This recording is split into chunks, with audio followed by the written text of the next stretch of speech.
All right, what a wonderful week four. And a lot of people are either at 1-3 or 2-2, and they have questions on their minds.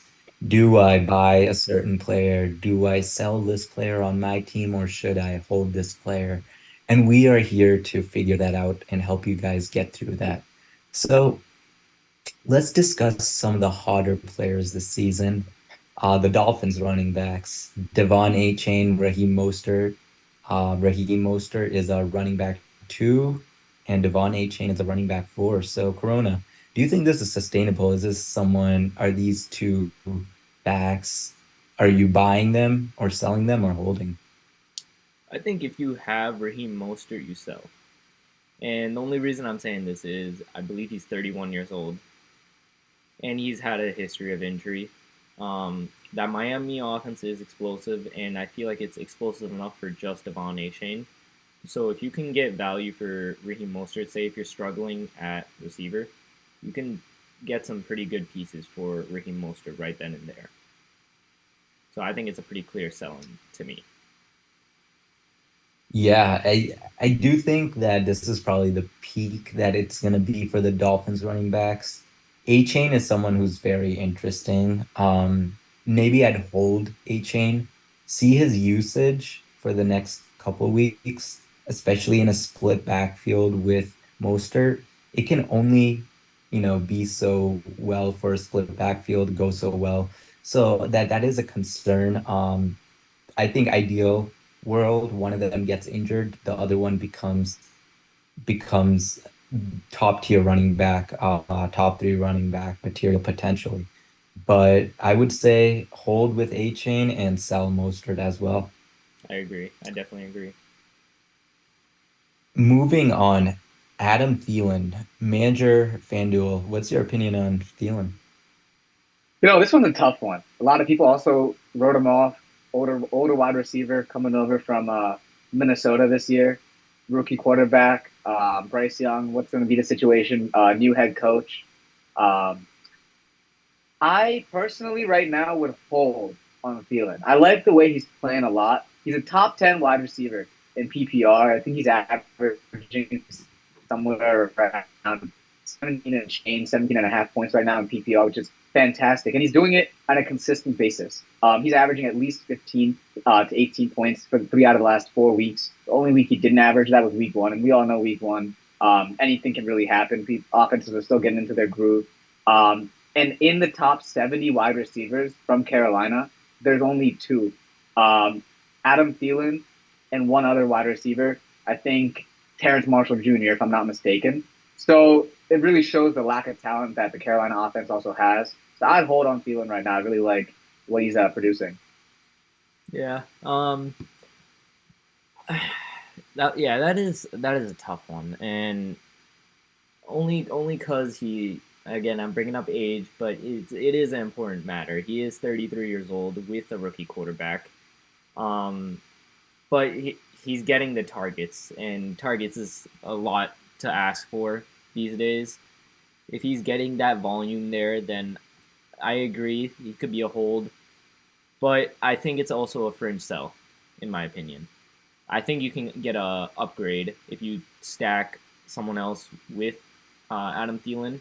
You can get a stack to get another receiver, maybe for that long term output. If you're sitting at like 3-1 right now, so I would say hold if you're around that 1-3 area, 2-2 ish. If you're 3-1, try to go for a long term option. Okay, great. Yeah. Thielen is currently the wide receiver 10, so you can certainly get a decent amount of value for him. However, it's going to be interesting to see if he can sustain that. Moving on, David Montgomery is someone we are always skeptical about. And this is something I did not think I would go ahead and say out in public, but go ahead and buy David Montgomery. He reminds me of like a LeGarrette Blunt on the Patriots, someone who's just gonna get like 15 touchdowns. Jamal Williams last year on the Lions. It's like it seems like David Montgomery is going to be the beneficial product of that really nice Lions offense. He's gonna get all the treats with those touchdowns. So I say you should go ahead and buy David Montgomery. He is a solid running back too at the moment. I think Jahmyr Gibbs clearly has his role set where he's going to be the pass catching back. And even this last week, the way he was being used, it was a little concerning. He didn't look too good either last week. He looked amazing week one. However, I would say go ahead and buy Montgomery. Yeah, this one's a tough one because I don't think anyone expected David Montgomery to play the way he's playing now. My hats go off to him because I love him as a player, I love him as a person, and I love what he's doing right now on the field. And everything you said, I think, is totally accurate and completely factual. But for those reasons, I think I would sell him right now. I know things are a little shaky with the way their Lions are featuring Jahmyr Gibbs, but to draft someone, especially a running back, as high as they did, that front office, I still have trust in that front office. I think they know what they were doing. The coaching staff, they know what they're doing as well. I think they're still going to ease him into the offense, but at a certain point, he will take over. Um, and I think that right now is probably the highest value Montgomery has had. And he is an injury prone back. We saw it. I think like last week he suffered a couple injuries. Still played most of the game so far. Only been 4 games, but I think right now you can couple him. If you trade him, you can definitely get a high value wide receiver. Maybe a wide receiver one, and a flex option as well, depending on the needs of other managers, considering the scarceness of running backs right now. So I would go ahead and sell Montgomery actually. Interesting. And that's why, fantasy football is so interesting because people can have Mm-hmm. such differing perspectives. But moving on to someone who could potentially lose you your fantasy football league this season because you drafted him in the second round, Calvin Ridley. Um, this is an opportunity for managers to make the right prediction, get ahead of the curve, and either buy or sell Calvin Ridley before the damage is done. Whether he goes off or whether he retains his value or whether he falls off. Because in the next 2 weeks, we're gonna find out. The next 2 weeks are gonna be critical for Calvin Ridley. So, Manager Corona, I have to ask you right now, knowing what you know, are you buying or selling or holding Calvin Ridley? Yeah, Calvin's another tough one because of where people were drafting him and what they expected to see. And with Trevor Lawrence, like he's not a volume guy. He's not gonna specifically target someone like that, like Matt Stafford is doing with Puka, because he's getting Christian Kirk as many targets as Calvin Ridley is. But that being said, I still think he's the most talented receiver in that group, and I think this is the perfect opportunity to buy. Um, we could see an explosion. Calvin, now he's 5 games in. He's ranked, I think, the 37th wide receiver overall, and I feel like there's a boom coming. And I feel like you should buy it at when he's at his lowest right now after his value has dipped. Mhm. Yeah, I'm gonna say I'm at a fringe buy. What we know is the first 4 weeks gives us a decent sample size, and we know some facts now. We know that the offense, the Jaguars offense, that they prefer Christian Kirk against man-on-man coverage. They clearly prefer Christian Kirk. Christian Kirk has been the wide receiver 11 ever since week one. And against zone coverage is where Ridley can shine. Ridley gets doubled oftentimes, and that's the issue. So we're gonna see some teams where that will be playing zone defenses in the upcoming weeks. It's gonna be critical for managers to see how Ridley is being used in these upcoming weeks.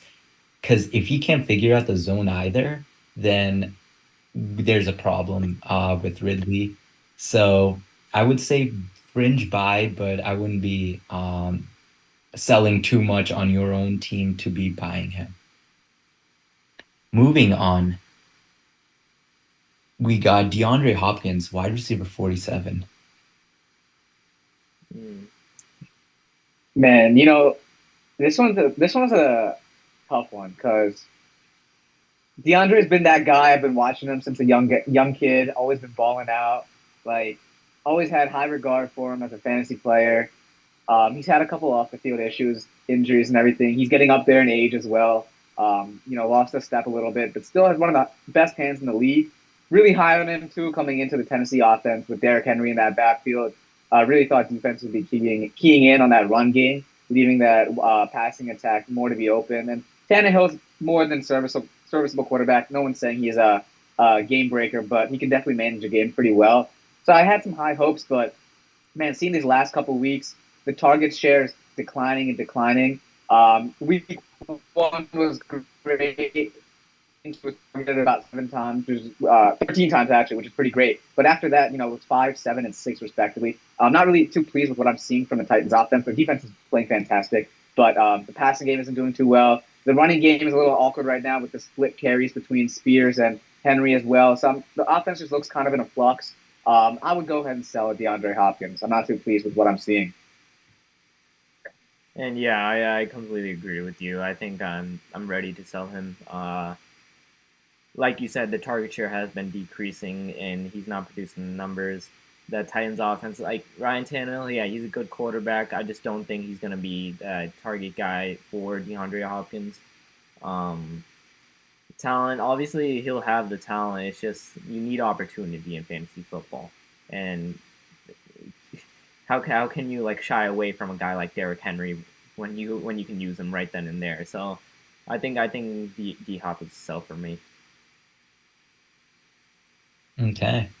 The next guy, Manager FanDuel, is quite high on. We got DeAndre Swift. Now, well, why are you high on him, Manager FanDuel? Listen, first off, I always love a guy with a chip on his shoulder. Something to prove. Um, you know, backed into the corner. The world's against him. He wants to prove all the doubters wrong, and that's exactly what happened first and foremost with the way he was dealt out of Detroit. He wasn't utilized properly. Detroit didn't really understand his talent and what he had to bring to the table. Granted, there were some injuries that were at play as well, so there was a multitude of factors, but things just weren't really working out in Detroit. He's come here and he's rejuvenated his career. He's a local Pennsylvania, Philadelphia kid from the region, playing behind the best offensive line with some potential Hall of Famers, Jason Kelsey, Lane Johnson. I mean, these guys have been doing it for almost a decade plus, and they know what they're doing. And they these guys, this offensive line itself isn't amongst boys. I mean, so when you put anyone behind that line, they're going to produce. But when you put someone like DeAndre Swift behind that line with the sheer athleticism and talent that he possesses, coupled with the great pocket awareness by Jalen Hurts and the great wide receivers on the outside, teams can't load up the box or they can't double as well because you got to worry about the AJ Brown or Devontae. Um, I'm loving everything I'm seeing from Swift. I think he's going to keep producing. I couldn't agree with you more, Manager FanDuel. I think DeAndre Swift has to be my buy of the week. I think this guy is just took a step up. To from he had so many questions coming into this year. Split backfield in the Eagles. Is he the same guy? He got dealt. Lions don't believe in him, you know? He's clearly proven them wrong. The last 3 games, he's had 58 carries, and he's been Ooh. playing phenomenal from a fantasy perspective. 27 points, 15 points, 18 points. And you know what my favorite part about this is? He got all these points without too much pass catching volume.